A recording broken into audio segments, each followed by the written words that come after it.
Hello, I'm John Garvin, the writer and director, and I'm here with... Sam Whitwer. I play Deacon St. John in Days Gone.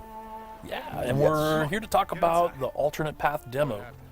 So we did 2 demos for E3 this year. One you guys saw at the media showcase, and this one we showed behind closed doors on the floor at E3.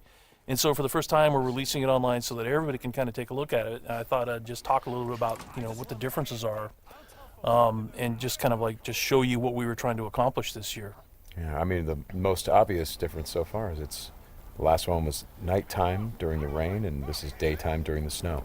Yeah, and it's not just cosmetic, and I think that's one of the things we really wanted to emphasize, because this time we're showing sort of a day in the life of Deacon. You see he's on the drifter bike here. We wanted to show a little more of the bike riding and how the weather can kind of impact that. So we have this drifting mechanic, right? You see him kind of slipping and sliding around a little bit. Changes the handling of the bike. That's really interesting. Now, there were wolves there last time, John, and these wolves would pursue you down this road, and then Deacon had to turn his back, shoot a wolf, and he got clotheslined right up there, didn't he? Yeah, exactly. So this time you see that he wasn't being chased by the wolves. That's a dynamic event that can that can happen or not. It just depends on when you're playing the game. Interesting. And this time Deacon saw the ambush and he was able to avoid it. So he kind of comes up and around and behind them. So does weather impacts whether these creatures show up or not in daytime and nighttime, all that stuff? Yeah, absolutely. So especially the freakers, they come out, they're mostly nocturnal, but they will come out as the weather gets colder. They become stronger in the cold. Right. And so that will, again, kind of change up the way the game plays. That's very, very, I kind of love that you decided to do this as a demo to show 2 completely different iterations on the same exact mission in the game. Yes, exactly. So we wanted to have, the job is basically the same. Deacon hears that his buddy's in trouble, rides out to save his life. And, as you can see here, this is a completely different experience from what we showed in the first demo. In the first one, Deacon gets clotheslined, and it sounded very painful, by the way. Oh, speaking of painful, okay, so the combat in this game is fairly brutal. John, you want to talk about that a little bit? Well, we just wanted to make it as realistic as possible. So, yeah, we're not holding back on that at all. And Sam's done most of his own stunt work for this. And I can tell you that when we're on the performance stage and we're capturing that stuff, we just try to keep it real, right? Right. Well, right. There was sort of a decision made at some point. What I've been on the project for 2 or 3 years now. Yeah, I think 3 years. And so early on, I think there was a more. What were we? It was more Kurt Russell and sort of a two-fisted thing, and then it turned into, hey, let's take this quite seriously. And what that required is a lot more. Taking this combat stuff and showing the horror of the violence that happens and it were this type of circumstance to take place. I mean, realism, weirdly enough, is the thing we keep going back to when it comes to not just the stunts, but also the performance style. I think, it was very important that it doesn't seem like a bunch of actors, saying lines. It was all very incidental. And we wanted the world to sort of reflect that as well. So you saw there that, Deacon broke into that emergency vehicle and found some supplies. So this is what we're calling our survival vision. So you saw that earlier when he was looking at Manny's bike on the ground. Mm-hmm. And it's just kind of a way of seeing tracks in the world and sort of imagining what might have happened. Mm-hmm. And here I just wanted to point out that you're seeing in this part of the demo that there are freakers there. There weren't there before because it wasn't snowing. It was, and it was getting lighter out. It wasn't getting darker like it is. And so, it changes up the way you can play through the level. And what is this? We call this the meat wall. The meat wall. Yeah, and it's not just there, to make the guys who put them up to seem evil. They're there for a purpose because, again, freakers are living creatures. They eat. That's their primary thing. They want to eat. And so you hang these dead freakers up, and any freaker, rather than coming into their camp like you see here, they would actually stop and snack. Yeah, exactly. Yeah. And then the same thing with this freaker that they've hung upside down. Mm-hmm. There's a bear trap underneath it, and they use that because a freaker will come, be attracted to the meat, and then hit that trap.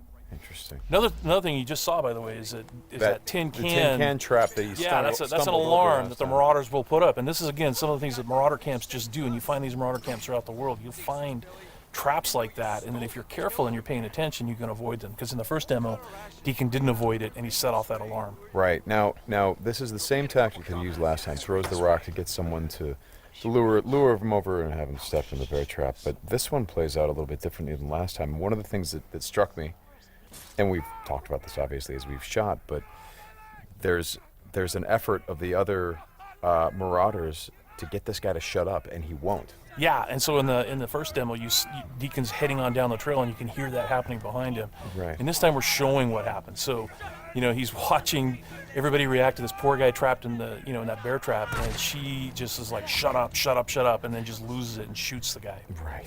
Right. And of course, in the meantime, Deacon is crafting a Molotov and just takes them all out. Right. Oh boy, that's good. Ow. Ow. So again, it's like in the previous demo, Deacon would have gone off to the trail down to the right. This time he's going to head this way. He follows the tracks, and comes under a sniper attack. Now let me ask you something about the survival. Okay, there's a sniper attack coming, but the survival vision is, if you don't say upgrade your survival vision, can you miss clues? I mean, are there things that you would get if you upgraded your survival vision that would help you complete the mission better? Exactly, and you have to, we have a whole skill tree, and it's all tied to the experience that you can earn as you're just playing through the game, and then you can upgrade those things. What's happening here? We got a freaker tied to a tree. Yeah, so this is another type of trap that Marauders will set. They will they will basically chain freakers to the perimeter of their camps, and they use them as kind of an alarm system. And then that, you saw that Marauder there. He was just tormenting the poor freaker, and then so Deacon kind of takes advantage of that. Well, and you think for a moment that Deacon is the guy, he's sort of helping the freaker by, getting the guy that taunted him. Like, no, and then he's going to take the freaker out right afterward. Exactly. And this is a bit of silent sniping using the crossbow. Yeah, so this whole sequence at the end plays out very differently. In the first demo, you saw Deacon use a swarm. He weaponized a swarm, lured them into the camp, and then they kind of did the work for him. There's no swarm in this run-through. Right. So the player really has to go in and use what we're calling our strategic sandbox combat, and that's just, stealth mechanics and setting and using traps, whole arsenal of weapons. You see there's a variety of weapons that Deacon's going to use through this, including the crossbow. He crafts his own bolts. And he's got to figure out how to get up to Manny, just using his combat skills instead of doing it strategically. So straighten me out. Those bonfires, were those there in the previous demo? No, they weren't. Right. So that's another big difference. Is that if you come here during the day, it's like in the media showcase demo, there was like kind of a fight club thing going on. Right. They were punching each other, and everybody was just sort of getting into it. Nobody's really paying attention to what's going on. Yeah. And now it's getting dark and it's cold out. So they've built these bonfires. So.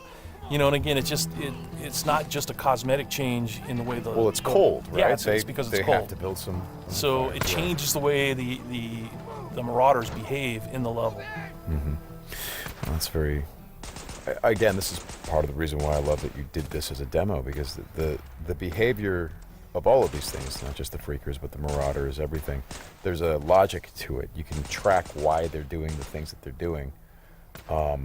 And you can use it to your advantage in the gameplay. That's kind of what I like about this so much. And that's really what we wanted to showcase this year, is that it's an open world game, and everything you see around here. And again, we're only playing this two different ways. You saw that waterfall way up there off in the distance. There's a bridge that goes in front of that. If you had a sniper rifle and enough ammunition, you could have driven your bike all the way up there. There's trails that go all the way up there, and you could have used your sniper rifle to take out this entire camp, because it would have taken them a while to figure out where the shots were coming from and to get to you. So, that's a different way to play it. There's another way to play it, by the way, where you could have just stealthed in through the entire camp if you had the skills to do it. And you could have just taken everybody out silently, or almost everybody, and then you could have gotten up to where Manny's being held using a different route, and just stealth killed that guy. There's no reason that you have to come in and run and gun it like Deacon is doing here. Hey, how scarce is ammunition? Because I see him switching from a bunch of weapons, and when we saw this demo, when I came in and saw it at E3, one of the things that I really enjoyed was I was sitting next to you, and the driver was playing the game, and at some point I saw you shift in your chair and you leaned forward, and I heard you say, "Oh man, uh-oh." And I'm like, whoa, what's going on? He's like, he's going to get killed. I'm like, whoa, oh. And I leaned forward. I was like, oh, I guess there's some real danger. And one of the things was that he was running out of ammunition. And he was trying to go pick up ammo from the dead he was looking for Marauders. ammo, But But he I've was seen, under fire. so when we were at E3, we had a whole team with us, and everybody played it slightly differently. So it just shows you that it's not scripted at all. Yeah. And then this Rager bear. Oh yeah, boy. the infected bear. The infected bear. That's, yeah. That's not what you want to see. Well, we thought that would be a good way to end the demo, is to show that it's just one, for Deacon's life. It's just one darn thing after another. Yeah. Right? You're going to save your buddy. You get clotheslined, you get attacked by wolves, or you think you're finally done. You rescued you've gone through all this stuff, and then suddenly, Rager bear. Right. Well, as you've said to me, it's not just about exploring an open world, as it is the open world coming after you, the open world seeking you out, trying to... Yeah, exactly. That's our tagline. In Days Gone, you don't have to go seeking out trouble. The world comes for you. Trouble's looking for you. All right, Sam, thanks a lot. Thanks, John. It's been fun. And I hope you guys enjoy the demo, and we'll talk more about it soon.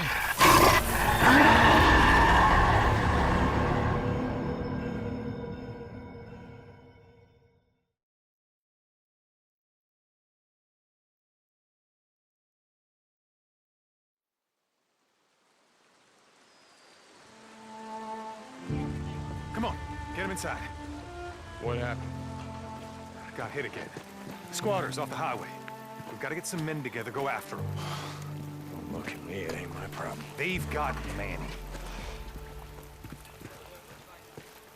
You sent Manny on a supply run. I just run the camp, Deke. I don't tell folks how to live their lives. Go to hell, Cope!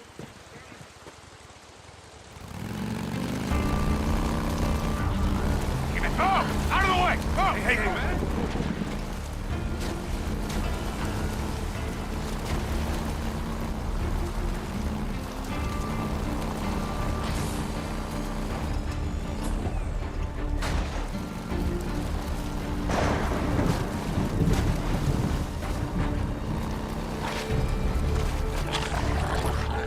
No, that ain't him. Oh, come on. Oh, crap. Come on, come on! Son of a bitch.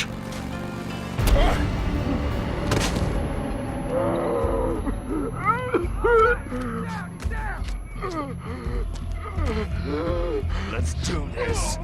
Yeah? You want some of this? Yeah!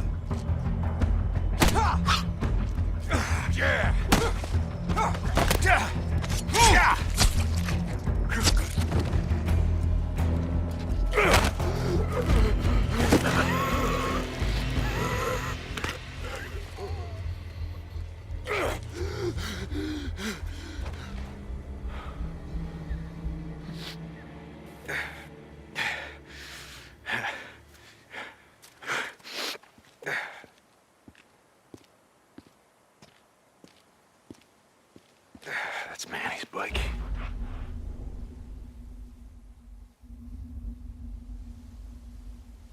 Yeah, this way.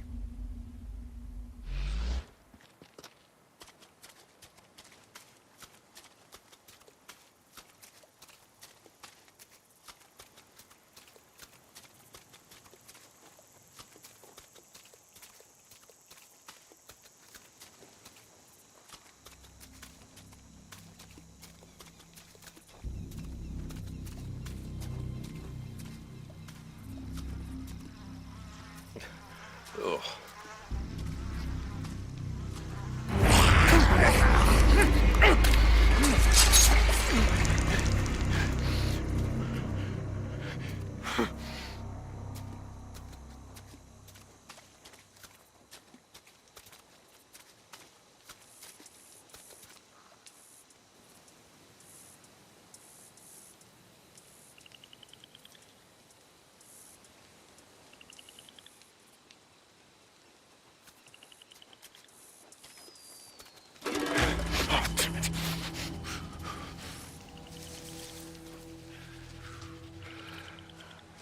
Cigarette.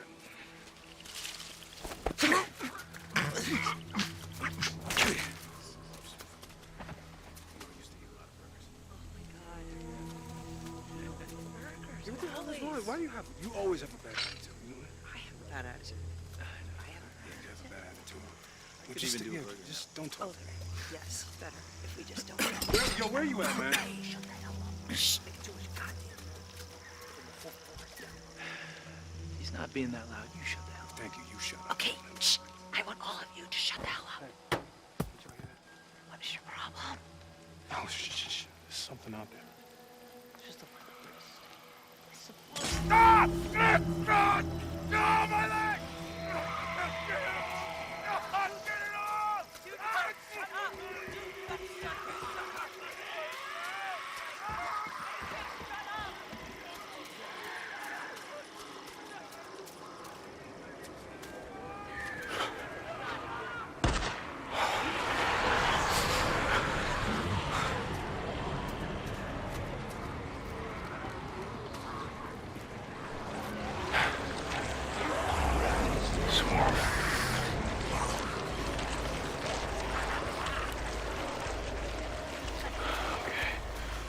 Easy, fellas.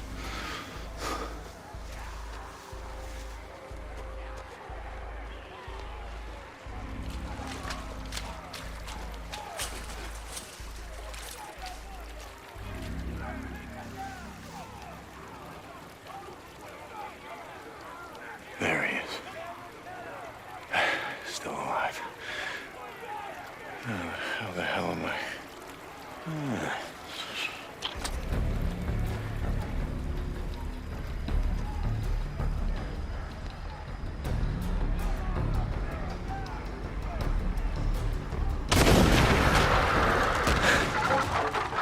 Hell yeah.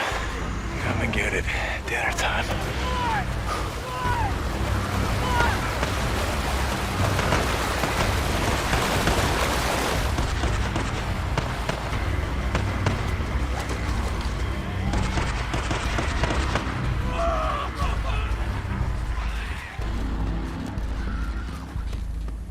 Drop him!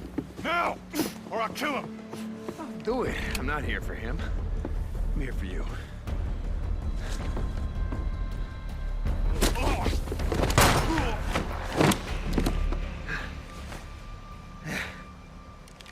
Oh, God. Deke. Hi, Manny.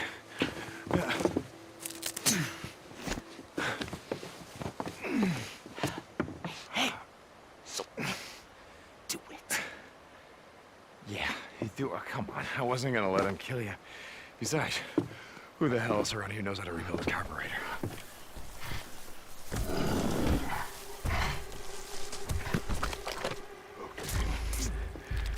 Just back up. Nice and slow. Don't make a sound.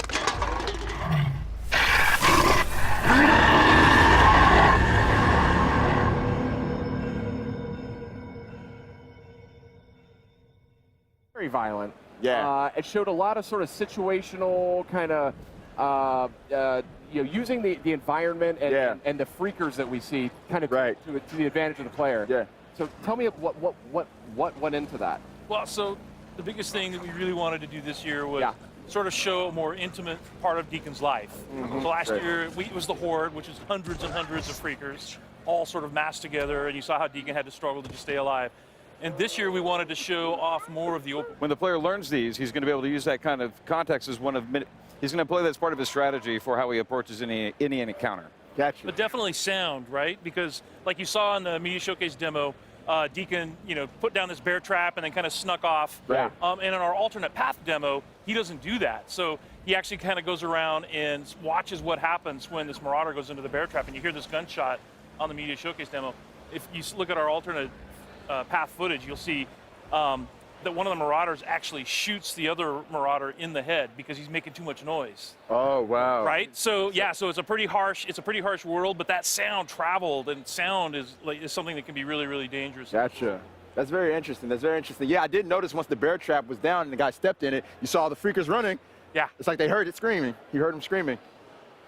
Yeah, this is looking good. I didn't see all of this footage. I was kind of a little distracted last night during the showcase, but one of the things I really like about this game is it's, we see a lot of open world games out there. It's certainly like a popular genre, but this one, the feel of it is different. It feels more improvisational, I think is the word I'm going for.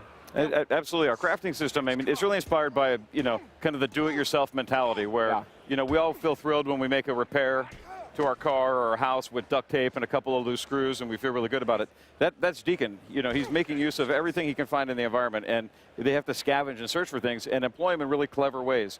And he has to do it. He has to do it to survive. So like you see right here, this is the same clothesline that Deacon ran into, and in this demo, the runners aren't chasing him, so basically he has the opportunity to see the ambush before it happens, goes around it, comes up behind them, and takes those guys out from behind.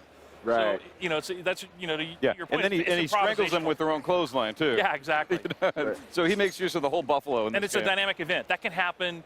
You can be out in the world doing a job or a mission, and then suddenly you've got marauders that are ambushing you on the highway, and it's a dynamic event. There's no way to predict when it's going to happen. You just got to pay attention. Well, is there more than just like a clothesline in the middle? Do they find more ways to ambush you? Yeah, it's a dangerous world, and it's something where you know the horde is dangerous, freakers are dangerous, but so too are humans because they're cunning and clever, and they too are using everything they can find to employ against their enemies. And let's just say clothesline is one of many things. We'll get into it at a later date. Okay. Now tell me a little bit about, maybe a little bit of the backstory about why these freakers are being hung up like this. Is that like a defense mechanism? Is it absolutely. Yeah, so what they do is we call it the meat wall. And what they'll do is, like in this case, they have a bear trap under this dead freaker corpse. And what they'll do is they'll put a trap under it, and then as other freakers are attracted to the meat, they're all hungry all the time. That's what happens, evidently, if you become a freaker. But they hang up the meat walls again. It's kind of like a wall to protect the encampment. So you can always tell when you're coming close to a marauder camp because you'll run into these kinds of traps. Yeah, they had all kinds of defenses too. I mean, the first thing Deacon did was trip over that little thing in the tin cans. And that's what drew the first guy out, which is why he'd think on his toes, scramble for a bush, and then wait, and then kill the guy when he came by. Right. And again, in the alternate path that we're showing, it's something where if the players are thoughtful and if they take time, they don't just rush into things, they're going to be able to employ a different analysis of the terrain. They're going to be able to look for these things and see them. And that's how he sees a clothesline. And when the players are careful and cautious and assume the world's dangerous, they can turn the tables on the bad guys using the same tools that they're using against the player against them. Yeah, so like what you're seeing now is part of the alternate path. Changed up the time of day, changed up the weather. Okay, now, I was going to say, I didn't remember this from the show. Exactly, because it's colder now, more freakers are coming out, so freakers are stronger when it's cold out. So interesting. You really got to be careful when it's snowing. Also, the bike handles differently. It's like if you'd seen the earlier part when Deacon's trying to ride his bike through the snow, it's very, very different. Oh, this is really cool. I didn't realize. Interesting. So here's your meat wall, right? The meat wall there. Yeah. That seems like a pretty smart move, if I'm honest. Yeah. But yeah, look at this, a beautiful looking game too. And I know you guys are digging into the PS4 Pro as well as you make this title. This is something you have to do. It's beautiful enough without 4K. And then you add that to the mix and it's mind-blowing. Yeah. Right. You know, one thing that stands out to me about Days Gone, you know, amongst the other undead games out there is that you can get so many zombies on the screen in this thing, or freakers on the screen at once. Infected wolves. And those are the ones that, you know, Deacon kind of ran across, you know, then gnawing on somebody's corpse, and then one of them chased him. And the thing about runners is they can outrun your bike. And if they catch up to you, they will knock you from your bike. So it's another example of dynamic events that happen in the world that make the world dangerous all the time. Wow, such a cool game you guys are making. It's really inspired. I think it's got a lot of cool mechanics to it. You know, because that's not something we had really seen. And you know, I think the guys are really pulling it off. I mean, I think the characters look amazing. I think the environments look amazing, all times of day, and it's just fun to look at. Here is Days Gone from Sony's Bend Studio, once again restricted to what a conventional TV can display. So this is utilizing all the detail of 4K, but the luminosity and color are quite similar to what was shown at E3. I'm going to turn on HDR now and show you what changes. Whatever it is that your eye expects to see to convince you that something is real, HDR is supplying that. The colors in the clothes, the brightness of the sun, these all represent a level of photorealism that you've never experienced in a game. Daytime scenes are great for showcasing HDR, but nighttime scenes show its potential as well.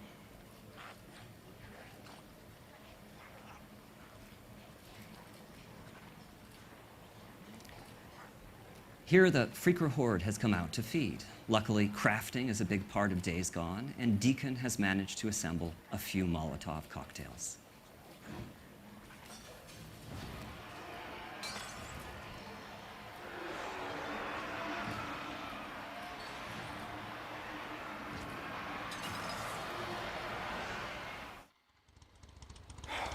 He's headed to the old sawmill. Going in after him. It's gonna be dark soon. When does that ever stop me?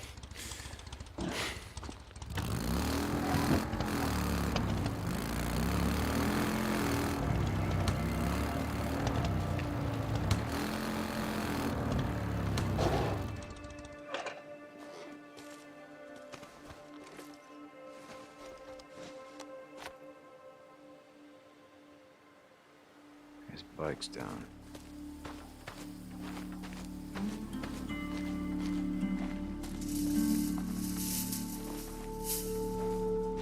All right, Two Dog, where the hell are you?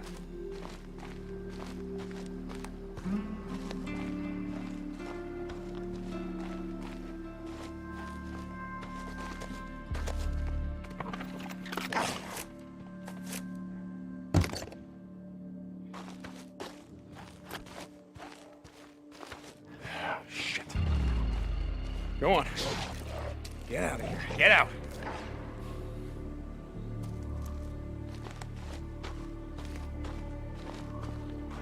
Well, that ain't him.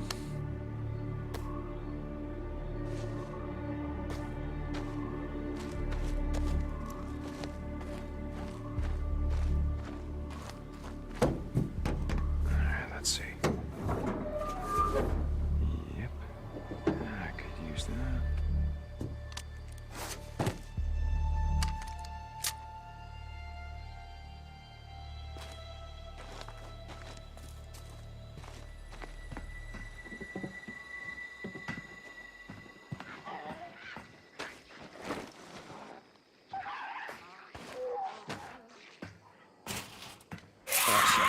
Oh, shit.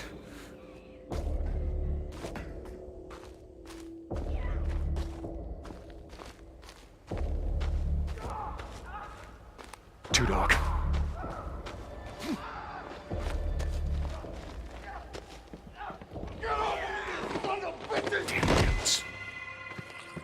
Two Dog!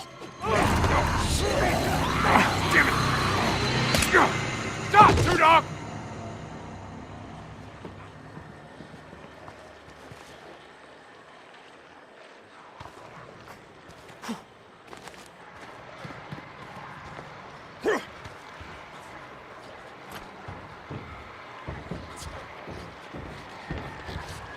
Look around, brother!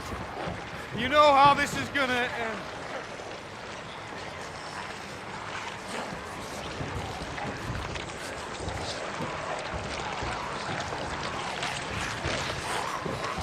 Where you at?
Come on! Come on!